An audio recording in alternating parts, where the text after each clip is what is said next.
Now, let's take a look at what Brandon is saying. So let's be honest with one another. My message is simple. To the companies running gas stations and setting those prices at the pump, this is a time of war, global peril, Ukraine. These are not normal times. Brother, no one gives a fuck. For people who think like this is adequate messaging. For people who like think, for example, anyone cares about the January 6th commission outside of people who are already going to vote for the fucking Democratic Party.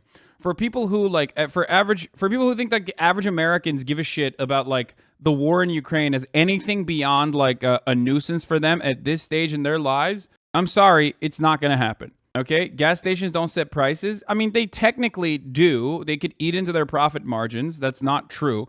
But ultimately, there is OPEC. There are the American oil and gas producers. Okay, and then there are gas stations and the margin. And then there's the tax. Right? There's the federal government tax on gas. Now, that the least significant part of that, as far as like who actually adds on to the pricing there is ironically is the federal gas tax, which Biden is cutting now. That's 18.4 cents a gallon. And I think like 24 cents for diesel. Okay. Another part of that makes like a fraction of profits off of that in that equation is the gas stations themselves. The real profiteers in the situation, obviously, are the OPEC nations that are producing this, the cartel, and also the American oil and gas refiners, but OPEC taking the lion's share of the profits in that situation.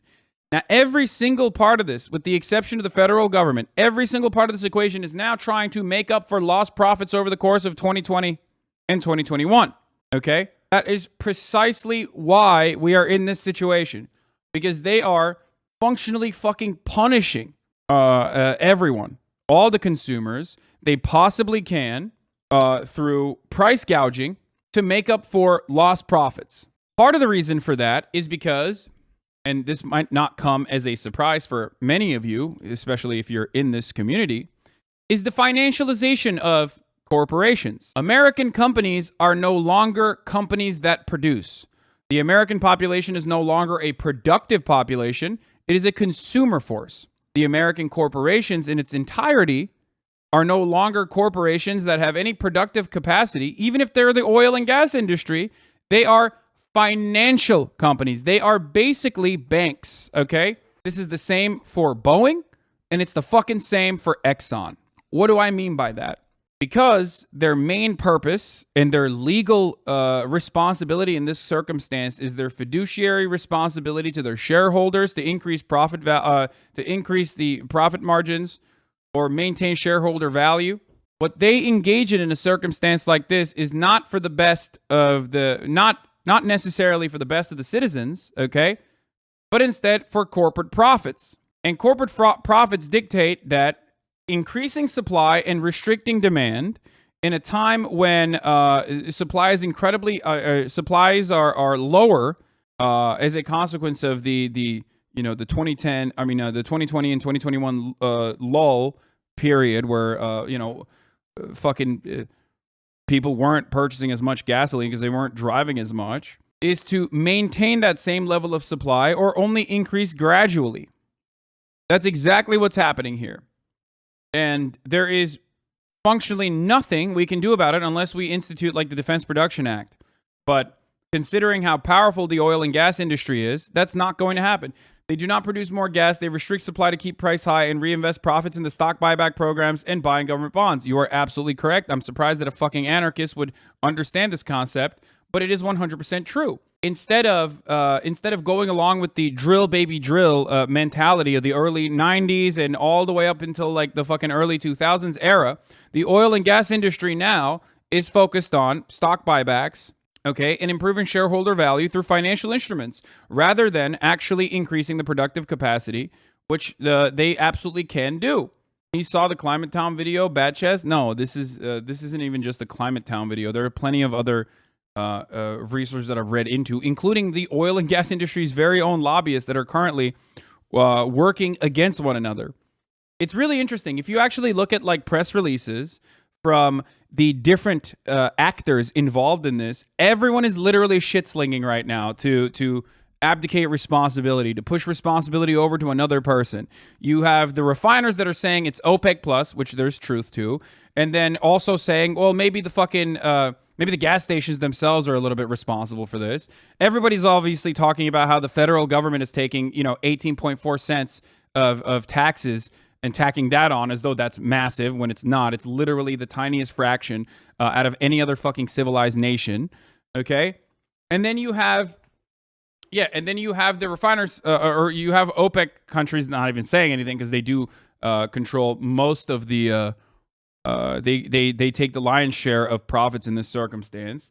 But it's pretty funny to see, like, if you read any of these agencies or like Petroleum Institute fucking think tanks writing think pieces and shit. If you read any of them, like I have, you would see that everyone is fucking blaming everybody. Okay.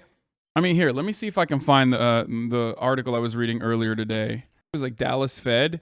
The Dallas Fed actually wrote an interesting article about oil and gas prices and who is responsible for it. Oh yeah, here it is. This is a great article. Don't look to oil companies to lower high retail gasoline prices. The rise of U.S. retail gasoline prices in March 2022 is from the Dallas Fed. Has triggered a debate about whether U.S. oil companies are doing enough to rein in high gasoline prices and whether these companies should be held accountable for not increasing the production of crude oil. Nope, don't look at them. Not their fault. They have no financial interest in increasing supply right now. They just don't. Profit margins are incredibly high. Increasing supply at a time like this would only lower the profit margin. But you, the consumer, will get fucking shafted at the pump. That is how this works, okay? And given the corporate consolidation that we have through a very legal and very cool sequence known as price leadership, not price fixing, of course, never that, you arrive at this incredibly high oil price. Can domestic refineries even accept domestic oil? Biden made drilling harder. It's all Biden. Are you stupid? They absolutely would increase supply if they could. Wrong. Biden offered more drilling permits in the beginning of his administration than Donald Trump did. So wrong again, Bob. Are you stupid? Yes, I am stupid, but apparently not as stupid as you are. And they absolutely would increase supply if they could. Also wrong. Literally ask any single fucking CEO involved, any CEO or any corporate level executive at any number of these oil and gas industry giant corporations, and they will tell you, of course we're not going to fucking increase supply. Why the fuck would we increase supply? We're making fucking money. We care about our shareholders more than we care about anything else. So not only are you wrong, but you're just angry. The more they drill, the more money they make, genius. That's fucking not true. It's not true. Now, the sad part about this is that you're just wrong. Of course you're wrong. You're wrong. You're wrong. You're wrong. You're wrong. Oh, I'm wrong, am I? Yes, Twitch's woke trash. You are 1,000% wrong. This is not how this works. If oil prices are this high and you're making a higher profit margin with less product, you're making a higher profit margin with less product. When oil prices are high, increasing supply would literally lower prices. It costs money to fucking drill and refine, dude. What are you talking about? People who are like the economics understanders are always the funniest when it comes to actually understanding how economics works.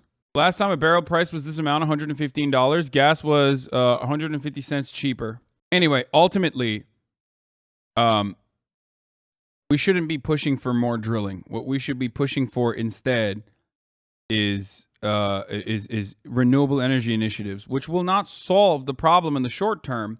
But you know what would solve the problem in the short term? Nationalization, which will never happen, obviously, because that would imply that the federal government is doing something. Simple graph for that chatter. There you go. Cartel cut supply to raise price.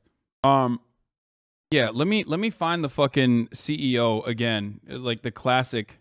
Here's the clip. Thank you, Dan TC240. Here it is. Bloomberg exclusive, talking to Scott Sheffield, the CEO of Pioneer Natural Resources. Okay, asking him a direct question. If the president phoned you up and said, you know what, we need some more oil, what are you going to say to him? Let's hear it directly from the fucking mouth of someone who is involved in this.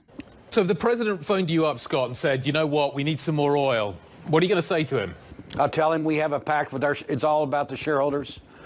Our shareholders own this company. They want a return of cash. So if the president... Yeah.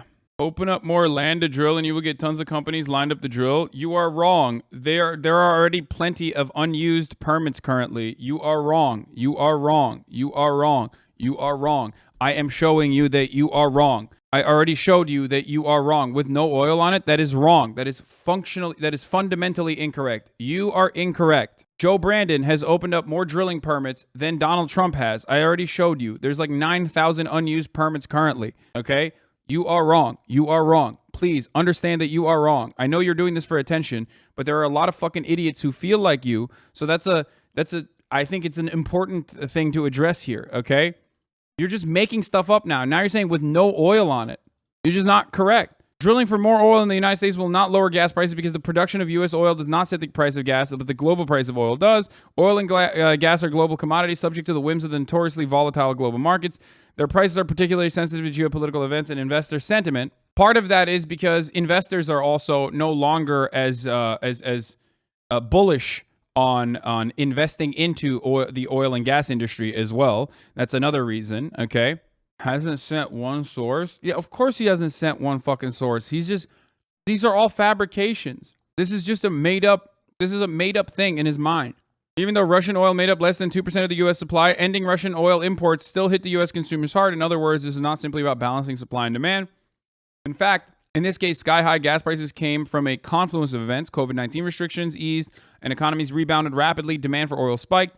Pandemic-related supply chain disruptions exacerbated the situation, causing gas prices to go up. Then more recently, perhaps most saliently, Russia. Oil markets were roiled when Russia, a petrostate whose exports supply 8% of the global oil supply, used its fossil fuel earnings to finance another unjust war. The response by the oil and gas industry was to perpetuate the lie that more drilling would ease the impact on the United States. Of course, they didn't note that ending our dependence on oil is the clearest way to distance ourselves, but that's for the long term, okay? And they ignore the ugly reality that this very dependence on oil and gas has routinely contributed to sowing political chaos and bloodshed like we're seeing in Ukraine.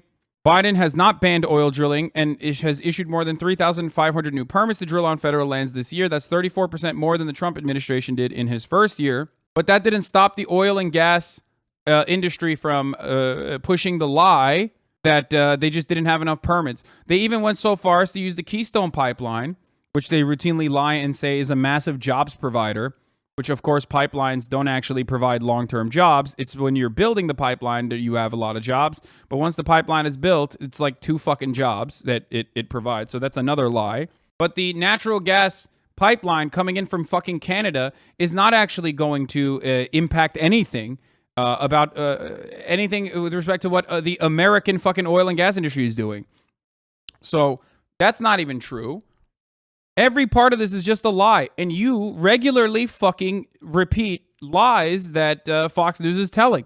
That's literally not true, Hasan. Well, really? Pipelines actually... Well, you're right, actually. Pipelines do create a lot of jobs. When there's an inevitable environmental disaster and leaks happen, and then there's a lot of jobs for cleanup. If that's what you mean, then yeah, you're correct.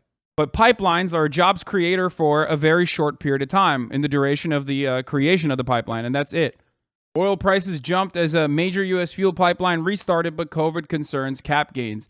People also don't understand that, like, there's a lot of the instability is also baked into the supply. Okay, they see war brewing, and they can counter it. They can increase supply, but they don't. Also, an increase in prices down to sanctions on Russia, not because of free market. It's literally because sanctions and limiting supply from Russia's 9 million barrels of output a day. Keystone XL pipeline would only create 35 permanent jobs. There you go. It wasn't 2. It was 35. I was wrong. Sorry. Anyway, please just show this graph. It clearly shows they're controlling supply. Yeah, I mean, of course they are. Of course they are. They literally are. They are. We know that they are. I mean, that's why Brandon goes and talks to the fucking Saudi Arabia. Why do you think they do that? Do you think it's just like because Brandon loves talking to fucking Mohammed bin Salman? You think they're boys? And yes, this is stagnant, but the prices are up. And the reason why this is stagnant yet the prices are up is because the demand is up. You're looking at oil supply from September 2021, crude oil production from September 2021 to January 2022. The demand for oil in this process went up dramatically. Okay? Look at the massive dip here because of COVID. They still haven't gone back to their pre-COVID levels of crude oil production. I don't understand why people want more drilling and pipeline jobs, literally one of the most deadly jobs in America. I mean, it's also ruining the fucking environment. Demand went down dramatically as a consequence of lockdowns and COVID, okay? Less travel, less service industry jobs, less people on the roads across the board, obviously. This guy says, wait, hold on. Where is it? Hasan, you're wrong on this one. Look at the 5-year. They are not restricting the supply. That's really interesting that you say that because 2019 levels is not reached in this circumstance either. So, like, why? Why are you saying this?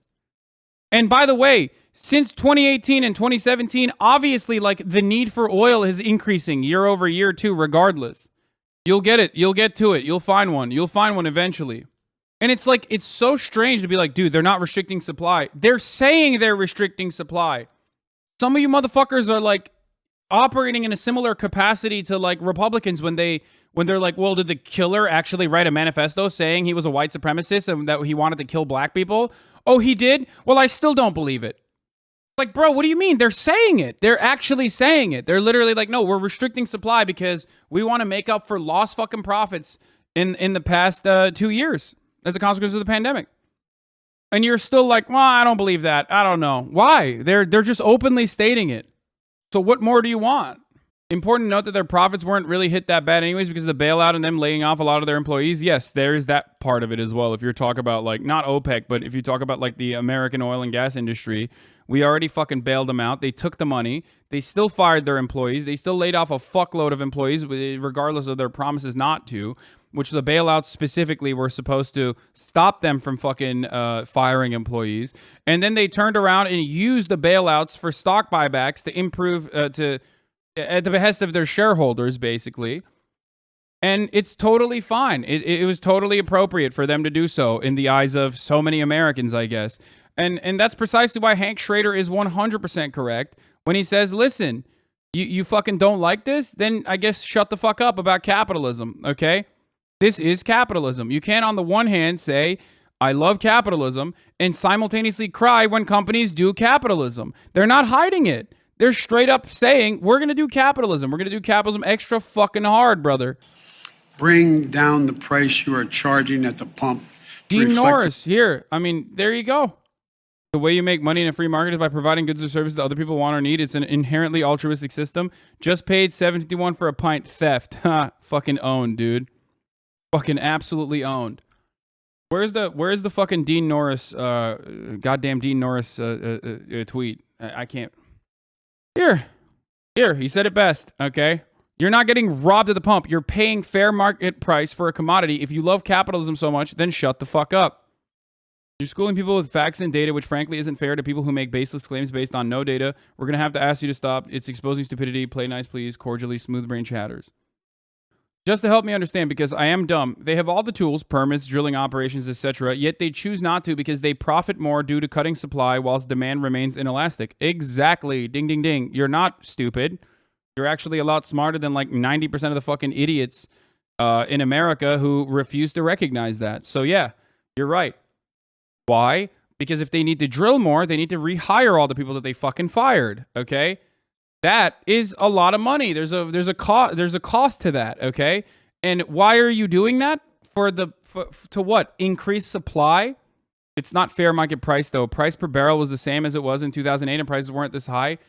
Oh, my friend. Oh, how simple, how beautiful, how wonderful your point of view is on this matter. No, of course, the fair market price is whatever the fucking fair market price is, okay?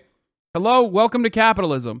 Unless you are subscribing to the labor theory of value and you actually think that there is like an intrinsic value and a cost associated with the production of a commodity, and that's precisely how you are supposed to maintain value and adequate pricing, you're literally currently talking about capitalism as an unfair fair market practice, because that's exactly what capitalism is.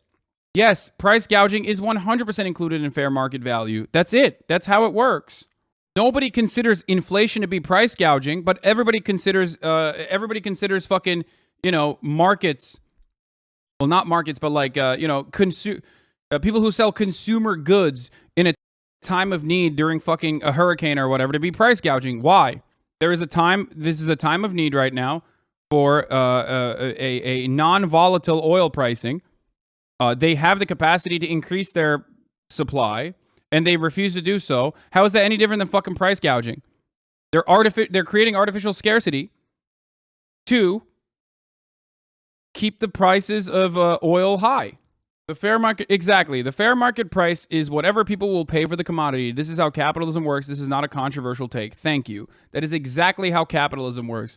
A lot of you motherfuckers act like you know how capitalism works, and then you get mad when capitalism is doing capitalism. That's how it is. You can't, on the one hand, complain about the government, okay, all the goddamn time and say free market, free market, free market. And then the freer the market, the fucking more hurt the people are. And you turn around and say, actually, never mind. That's not how capitalism is supposed to work. Okay, so you want what? Like severe restrictions on pricing? You want social democracy? You want regulation? Is that what you want? Because even then, you're still going to arrive at these issues, even in a social democracy. Still capitalist. You can cry about Brandon all you want. And obviously, Brandon does have an issue, okay? Brandon does have something that he could do about this process, but is not doing on this process. Forcibly increasing, nationalizing the oil industry or nationalizing the extraction industry in its entirety and being brutal and authoritarian would be a good first step. President Brandon says, for all those Republicans in Congress criticizing me for high gas prices in America, are you now saying we were wrong to support Ukraine? Are you saying we'd rather have low gas prices in America than Putin's iron fist in Europe? Yes, actually. And it's not just Republicans. People that can't fucking pay for their gas and go to work are going to say, yeah, I don't give a fuck if Europe burns. Like, what do you mean? Which, by the way, for all intents and purposes, like, good luck burning Europe, okay? With what army is Putin supposed to fucking burn Europe? They couldn't even overtake fucking Ukraine. As I told you, would be impossible and idiotic. Once again. You remember that fucking "this is the hill I will die on" take that everyone got so fucking mad at? What army does the Russian forces have to just completely fucking spear dick Ukraine? They couldn't even do that. So what's up? Holy shit, that's such bad political rhetoric. Exactly. Because of the weapons from the West, my friend, even without the weapons from the West, it would have been a fucking impossible thing for Russia, okay? This is a country with 44 million people and a lot of fucking built up, understandable resentment against Russia. You really think you can just overtake a country of 44 million fucking people, even when there are supporters on your side, depending on which sector of the country that we're talking about, depending on which region we're talking about? But even then, Kharkiv is a great example of what happens, okay, when you fucking bomb the shit out of a place. Wait, are you unironically a Putin supporter? Yeah, dude, I love Putin. I'm such a fucking fan of Pooty Poo.